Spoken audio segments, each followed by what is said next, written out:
let's first talk about the event itself, Rising in the River Valley. How did this get its start, and why did it get its start? So Rising in the River Valley started 7 years. Hard to believe it's been that long. But as a worldwide event. So it was originally 1 Billion Rising, and we just joined that movement. We felt like it was really important for our local area to become a part of change. And throughout the years, we've just branded it locally to Rising in the River Valley. We know that domestic violence and sexual assault is a problem globally. We know that that's a problem here in our area. And so we really wanted to just bring an event to really raise awareness for this. Why is the United Way involved in this? So the United Way connects people and resources. That is our main mission. And that is what we're doing with this event. So this event includes a resource fair. So we'll have vendors set up, nonprofit organizations that will be sharing all of the information as far as support services for not only the victim, but also their families as well. And so give us an idea about if people show up to this event on Valentine's Day, what are they going to see when they get to the campus? So when you get to the University of Arkansas Fort Smith campus, it's so beautiful. We'll be at the Bell Tower this year. Parking will be at West Ark Church of Christ. We will have golf carts available to bring you over.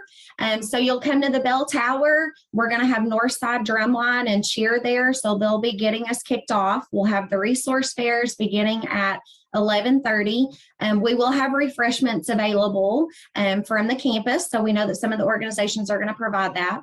We will have a speaking program that begins at noon. So we have some great speakers, local speakers set up for you.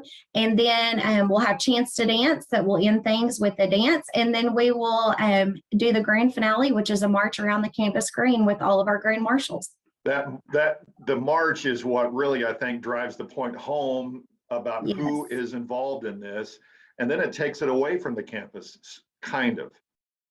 Yes, so it keeps us in this one small area. So if you are not, when I say walk, this is just like a march. It's not like a 5K or a run. You don't have to wear your walking shoes or anything like that. It really is just a march. So we have great local dignitaries, law enforcement. I know you've served as a green marshal. And so we really just walk around the campus green. We have some that bring out signs, to raise awareness, to stand up against it like you would with any other type of rally. So it really is just an impactful way to end the event. How much does this bring people together? I'm talking police departments and different agencies. This really does bring them all together for a very important cause. Absolutely. So we cover 6 counties, 4 in Arkansas and 2 in Oklahoma, and we have representation from all of those counties there, which is great because it's in one, large city and on one campus in one place on one day to really make a difference. And we have a ton of resources available in this area. We partner with the University of Arkansas Fort Smith and Crisis Intervention Center every year. Crisis Intervention Center is one of the best facilities that you have in the area. I would even say nationwide. And then the University of Arkansas Fort Smith has some great resources for their students as well, and some great education pieces to not only raise awareness, but to bring education and prevention. And of course, you have to have the involvement of police departments because they are the ones that will actually investigate these cases. Yes, absolutely. We have a fantastic law presence there, law enforcement presence there. They really have supported this event, and we are so appreciative. One of our keynote speakers this year is going to be Kenny Smith. So he's the law enforcement training director for Arkansas Coalition Against Domestic Violence. Or against sexual assault, I'm sorry. So he really will have a great point of view on what that looks like in training the law enforcement as well. I know you talked about this at the very beginning, but why does this event have to take place? Well, unfortunately, there's a lot of statistics around this topic. And while a lot of people don't want to talk about it, it is very well in your own backyard. 1 in 3 persons globally will be beaten or raped. We know that 1 in 3 girls or 1 in 7 boys before they turn 18 will be sexually abused. whether in the home or outside of the home. 1 in 5 women are survivors of rape. On average, 3 women are killed by their current or former intimate partner. I know that became a global topic over the summer, with the death that occurred tragically with Gabby. And so it's just something that you don't really think about until it either happens to you or happens to someone you love.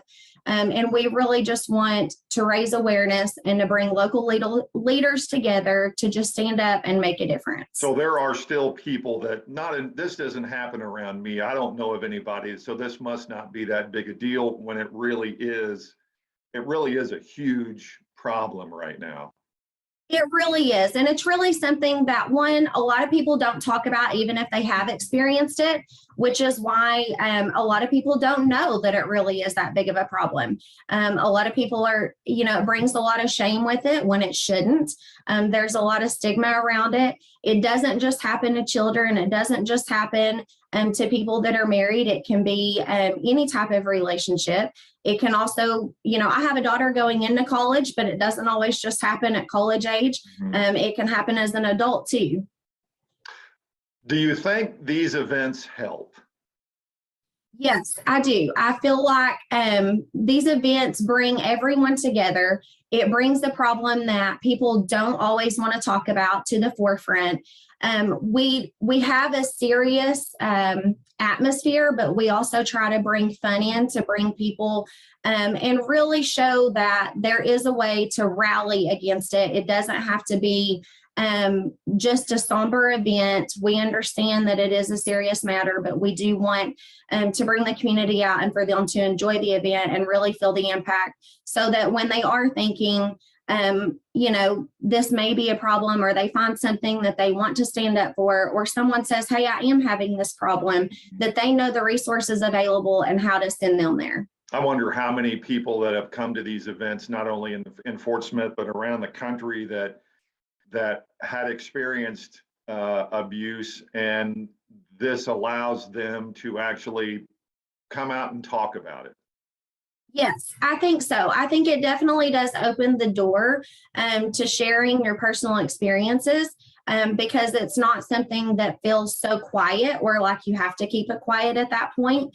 I know I was an adult when I experienced something similar to this. So it opened the door for me to be able to talk to even just my coworkers about, what I experienced. And anybody can have that conversation. You don't always have to know exactly what to say, but just listening to someone and being able to point them in the right direction to the resources that they need. All right, give the particulars again about the event, day and time, and again, it's on the UA Fort Smith campus there at the Bell Tower. Yes, absolutely. So Monday on Valentine's Day, February 14th. So the resource fair begins at 11:30, and then our program begins at noon, and we will end with the awareness march, hopefully around 1 o'clock. So make plans on your lunch hour, take a little longer lunch, and join us out at the University of Arkansas Fort Smith. All right, Carrie Terry joining us from United Way of Fort Smith area about Rising in the River Valley. Thank you so much for joining us and talking to us about this. And good luck with the event. Hopefully it'll be nice weather on Valentine's Day. Thank you. I am very much hoping for nice weather. I hope maybe we'll get past the snow.